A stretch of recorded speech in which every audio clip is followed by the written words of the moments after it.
Tingkatkan kualitas aparatur. Pemerintah desa Badan Kerjasama Antar Desa BKD menggelar peningkatan kapasitas aparatur desa sekecamatan Simpenan tahun 2022. Kegiatan bimbingan teknis tersebut dilakukan bertempat di Aula Hotel Bayu Amarta, Kecamatan Pelabuhan Ratu, Kabupaten Sukabumi. Menurut Ketua BKD Kecamatan Simpenan, Aditya Fahrun mengatakan, kegiatan ini merupakan kegiatan agenda tahunan yang sebelumnya sering dilakukan untuk meningkatkan kapasitas para perangkat desa dalam mengelola keuangan desa, pengadaan barang dan jasa dan materi pembinaan dari aparatur kecamatan dan dinas DPMD Kabupaten Sukabumi. Kita agendakan ya untuk itu BINTEK atau bimbingan teknis aparatur desa untuk satu kecamatan, yaitu di Kecamatan Simpenan. Ya. Ini ada 6 desa yang ikut ya kaitan BINTEK ini, itu ada Cidadap, Loji, Kertajaya, Subuntu, terus Mekarasi sama Sangrawayan. Intinya dari poin-poin peningkatan BINTEK ini diharapkan ya nanti kedepannya perangkat desa itu lebih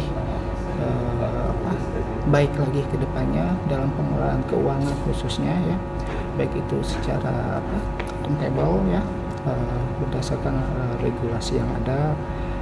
Terus yang keduanya itu semakin baik dalam pengadaan barang dan jasa di desa.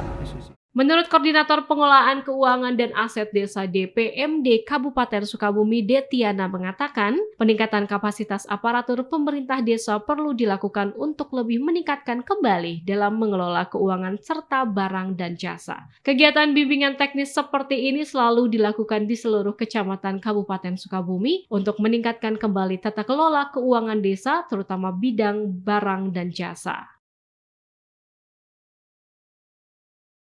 Sebenarnya kita lebih pada penguatan bagaimana supaya desa paham terkait tugas dan fungsi ya, terhadap tata kelola keuangan desa itu sendiri. Yang kedua adalah terkait bagaimana kita menyampaikan berkenaan prioritas penggunaan dana desa untuk tahun 2023. Sebetulnya untuk sampai saat ini desa sebagian besar memang sudah memahami ya, meskipun ada beberapa desa yang perangkat desanya yang baru, itu yang sebetulnya yang perlu kita tangani lebih intensif. Dari Kecamatan Pelabuhan Ratu, Kabupaten Sukabumi, Indra Sopian melaporkan untuk Dinamika.